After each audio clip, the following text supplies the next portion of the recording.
I'm Rex Cruz and welcome once again to the online course on responding to climate risks in agriculture and natural resource management.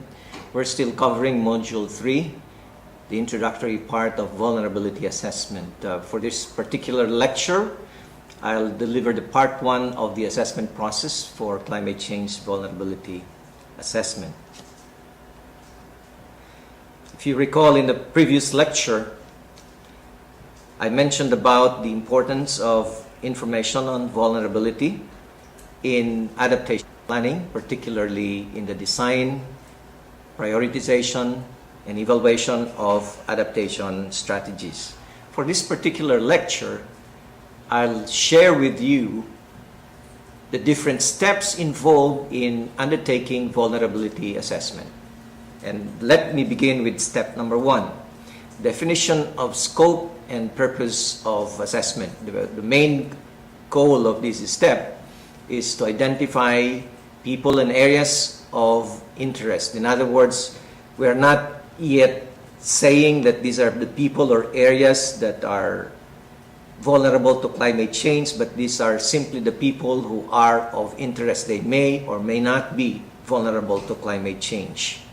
The main output of this step are a list of vulnerable areas, likely vulnerable areas, and list of areas that will be potentially affected.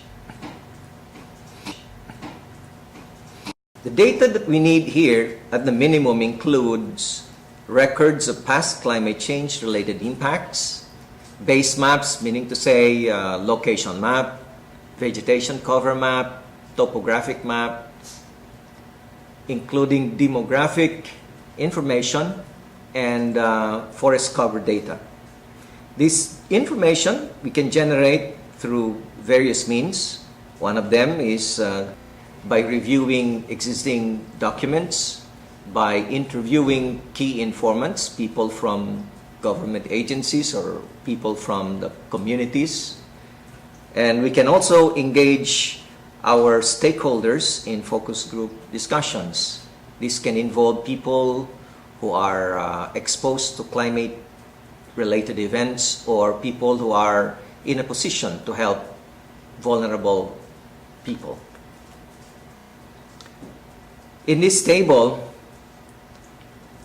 what you can see here is an example of information generated through focus group discussions.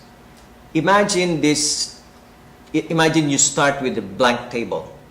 The first thing that you do is to engage the participants in the focus group discussion to identify different climate-related events that has occurred in the past, such as, for instance, here, small flood events, other big flood events, and a particular flood event. And then, once they have identified that, you start asking them of specific information that are of relevance, such as the date of occurrence of these climate-related events. For instance, here they identified small flood events that occurred in different years. And they have identified big flood events that occurred in certain months, such as May 8, August 27 of a particular year. And then you also ask them about what are the communities affected. Such as here, they identified different communities that are affected by the different climate events that they have identified. And you can also ask how many people were affected by these different events, such as, for instance, here they have identified 341 families affected by the 2000 flood that occurred in the area.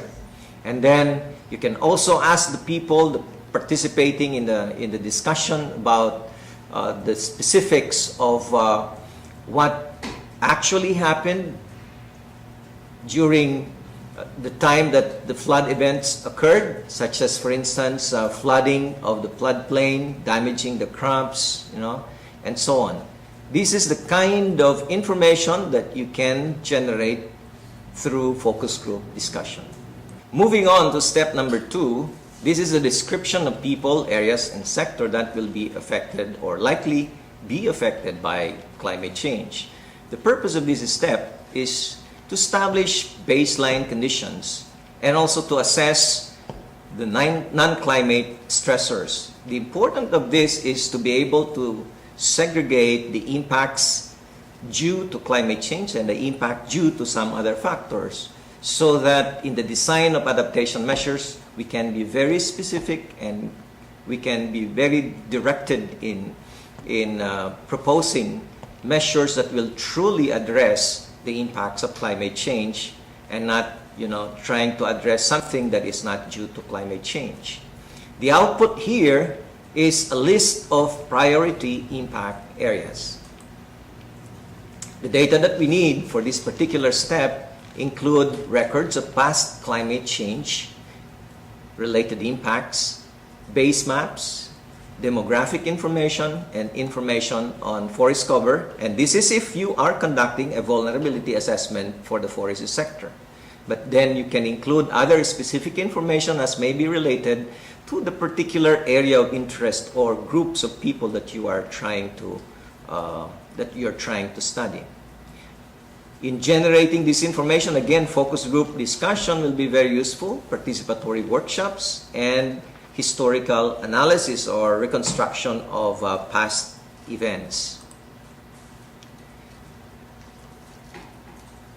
Step number 3, which is the assessment of exposure to climate change. The purpose of this step is to assess the past and future climate-related hazards and risks. The main output of this step are actually future climate scenarios at different time periods. In this case, it's 2020, 2050, and 2080, which is the commonly used time slices for assessing vulnerability assessment. What you can see on the screen now are maps of mean annual temperature increases in the Philippines in 2020 and 2050. These maps were developed by the Weather Service Agency of the Philippines, and they downscaled this information from the global climate scenarios, and these are readily available, and people can actually request from the weather agency these kinds of information. I'm very sure it's true in other countries. These information are free whenever available. Universities and research institutions some of them are also developing these kinds of information, and I'm sure they can also access from these data sources. Likewise, for rainfall, we can also get rainfall exposure maps and information from various sources, but more specifically in this particular example, what we can see here are weather agency generated information. This is in the Philippines for the